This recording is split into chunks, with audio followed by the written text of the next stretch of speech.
Pakistan, Saudi अरब और तुर्की का मुआहदा हो गया। ये एक दिफाई मुआहदा है। इसमें तैयब अर्दगान ने भी एक स्टेटमेंट दिया। It is a remarkable development. It is a powerful security development. अब देखिए एक ट्रायंगल बन गया है। Saudi Arabia with its finances, strategic position, oil. Turkey, advanced military capability, जबरदस्त।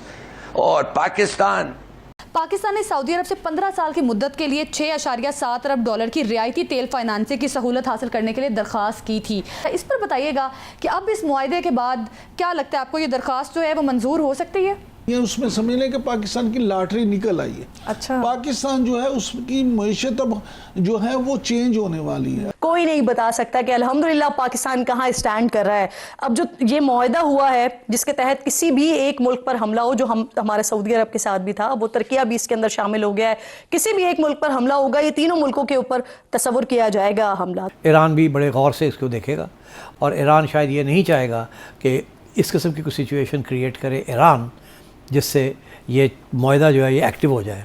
मतलब अगर सऊदी अरेबिया की कोई फैसिलिटी पे ऊपर ईरान की अटैक आती है जी। तो अब ये है कि ये भी प्रेशर है बहुत सख्त कि ये ना हो कि डोनाल्ड ट्रंप एक दफ़ा फिर अटैक कर दे, और वो जब अटैक करे तो फिर ये ईरान काउंटर अटैक करे, और उस काउंटर अटैक के अंदर यूएई और सऊदी अरेबिया इनके ऊपर भी अटैक्स आ जाए। तो दोस्तों, आज की पाकिस्तानी मीडिया की वीडियो वाकई में ही ज़बरदस्त होने वाली है। और जब बात ज़बरदस्त होने की हो, ज़बरदस्त तो इस समय पाकिस्तानी मीडिया में चल रहा है, क्योंकि जो सेलिब्रेशन और पाकिस्तानी मीडिया के जो बड़े बड़े बातें और दावे चल रही हैं, उसको देख करके मुझे तो पिछले 2 घटनाओं का याद आ रहा है कि ठीक कुछ इसी तरह का ज़बरदस्त बातें, दावे और सेलिब्रेशन पाकिस्तानी मीडिया कर रही थी जब अफगानिस्तान में तालिबान सरकार आई थी। क्या जश्न मने थे पाकिस्तानी मीडिया में, आप में से बहुत लोगों को तो याद ही होगा। और जो दूसरी सेलिब्रेशन पाकिस्तानी मीडिया ने मनाई थी जब पाकिस्तान और सऊदी अरब का डिफेंस पैक्ट हुआ था। लेकिन दोनों ही घटनाओं के बाद पाकिस्तान के साथ क्या हुआ ये हम सभी जानते हैं। और अभी जो पाकिस्तान, सऊदी अरब और तुर्की का डिफेंस पैक्ट हुआ है, तो उसके बाद तो लगभग हर पाकिस्तानी मीडिया चैनल पर जो बातें, दावे और सेलिब्रेशन है वो चल ही रहा है। लेकिन मैंने अभी जो शुरू में आपसे कहा कि यह वीडियो ज़बरदस्त होने वाली है और इस डिफेंस पैक्ट का क्या होने वाला है आपको इस वीडियो में नजम से ठीक बात को सुन के अंदाजा होगा। तो दोस्तों, आइए देखते हैं आज की इस लेटेस्ट वीडियो को। साथ ही आपसे रिक्वेस्ट है कि प्लीज चैनल को लाइक, सब्सक्राइब एंड शेयर जरूर करें। Thank you.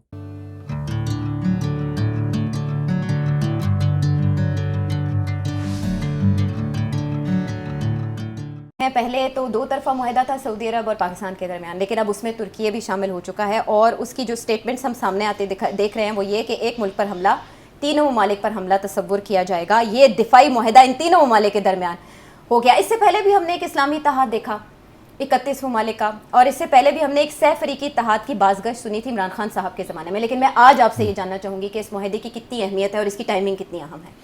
जी हाँ, ये आपने सही कहा कि कुछ अरसे से ये बात चल रही थी। अब ये जो मुआहदा किया है ये इसके 3 हिस्से हैं जी। एक तो टर्की को अंदर ले आए हैं और एक पाकिस्तान को।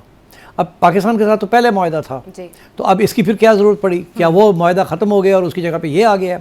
ये भी क्लियर नहीं है, बट ऐसे ही है कि वो अपनी जगह पे है और ये एक और 3 मेंबर आ गया। अब ये जो नए सवाल खड़े हो रहे हैं वो ये हैं कि अगर सऊदी अरेबिया के ऊपर हमला होता है किसी ईरानियन ड्रोन का जी, तो फिर सऊदी अरेबिया, पाकिस्तान और टर्की से क्या इमदाद मांगेगा, क्या मदद मांगेगा, और इन दोनों का क्या रवैया होगा? अच्छा, बड़ी इंटरेस्टिंग बात यह है कि ये जो एरिया है ना, ये ग्रे जोन है।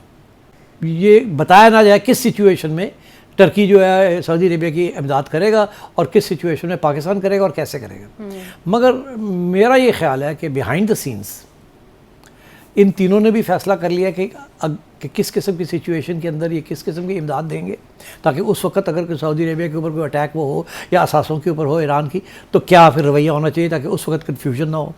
अभी सही तय हो गया कि अगर ऐसे हुआ तो ये, अगर ऐसे हुआ तो ये, अगर ऐसे हुआ तो ये, और ये आपस में उन्होंने तय कर लिया है। और मेरा ये ख्याल है ईरान को भी कन्वे कर दिया पाकिस्तान ने, लूप में ले लिया लूप में। अच्छा। कि हमने ये जो किया है ये हमने किया है, ताकि आपको भी पता लग जाए कि रेड लाइंस ऐसी हैं कि वो क्रॉस ना की जाएं। तो मेरा ये ख्याल है कि इन्होंने आपस में तय कर लिया।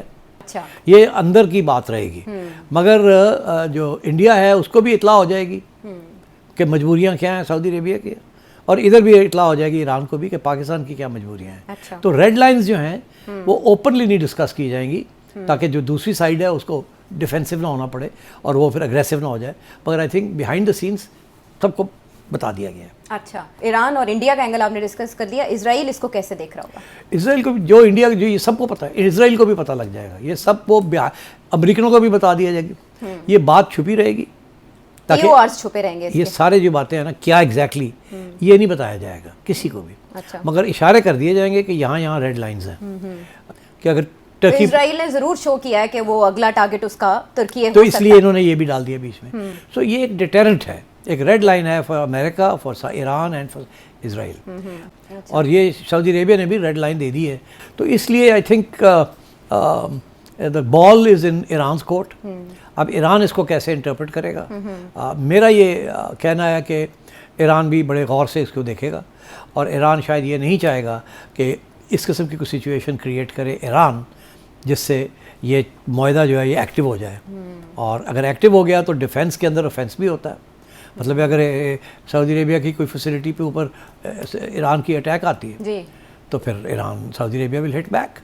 और अगर हुतीज की कोई एक्टिविटी होती है अगेंस्ट सऊदी अरेबिया देन तो ये एक और मामला चल रहा है। अब मगर इसमें भी ईरान इज़ इन्वॉल्व, कि जाहिर है बिकॉज हुतीज़ जो हैं देर ईरान के अलाए हैं, जी। तो ये कॉम्प्लिकेशंस हैं इन चीज़ों में। इसीलिए इस वक्त ये मैसेजेस आर बीइंग कन्वेड कि ये फिर अगर ऐसे होगा तो फिर हम ये करेंगे, फिर हम ये करेंगे, ताकि सबको रेड लाइंस का समझ आ जाए। ये बहुत अहम डेवलपमेंट है ये जो पैक्ट हुआ है। क्या इसके साथ हुतीज़ और सऊदी अरेबिया के दरमियान सीज़ फायर हो जाएगा? पहली बात। दूसरी बात जो मैं समझता हूँ सबसे ज़्यादा इक्वली इम्पॉर्टेंट है वो ये है कि इस वक्त सिचुएशन ये है कि अमेरिका ये कह रहा है जी। कि जो नया MOU हम साइन करने जा रहे हैं, अगर वो अमेरिका को एक्सेप्टेबल ना हुआ तो अमेरिका ये कह रहा है मैं बमबारी करूँगा ईरान की। जी। अगर अमेरिका बमबारी करता है तो दो ही सूरतें हैं, या वो मिडिल ईस्ट कंट्रीज़ में से उनके जहाज़ उड़ेंगे, इन विच केस ईरान अटैक करेगा मिडिल ईस्टर्न कंट्रीज़ को। उसने तो ऑलरेडी अनाउंस कर दिया कि अगर हमारे ऊपर कोई अटैक हुई अमेरिका की तरफ से या इसराइल की तरफ से तो इसराइल को तो हम देख लेंगे, हम इसराइल के साथ कर लेंगे, मगर हम ये जो मिडिल ईस्टर्न कंट्रीज़ हैं ना हम इनके ऊपर अटैक करेंगे। ईरान ने तो कह दिया ये। तो अब ये है कि ये भी प्रेशर है बहुत सख्त डोनाल्ड ट्रंप के ऊपर कि ये ना हो कि डोनाल्ड ट्रंप एक दफ़ा फिर अटैक कर दे, और वो जब अटैक करे तो फिर ये ईरान काउंटर अटैक करे, और उस काउंटर अटैक के अंदर UAE और सऊदी अरेबिया इनके ऊपर भी अटैक्स आ जाएं, जिसके साथ मामला फिर कॉम्प्लिकेट हो जाएगा। और अब फिर वो कह रहा है कि जी फिर से हमारा यही अनाउंस कर रहा है वहाँ कि हम करेंगे, हम फैसला कुन कार्रवाई हो रही है। मगर यहाँ मसला जो बन गया कि ईरान इस दफ़ा जो MOU बनवा रहा है वो पिछले MOU से ज़्यादा सख्त है, बिकॉज ईरान को ये पता चल गया है कि ये जंग जो है ईरान ने आधी जीत ली है और अमेरिका पूरी तरह हार गया है। वो तो डॉक्यूमेंट करना चाहते हैं इसको बाकर कालीबाफ के मुताबिक। सो ये this is way we are. तो I think this next week is going to be very critical.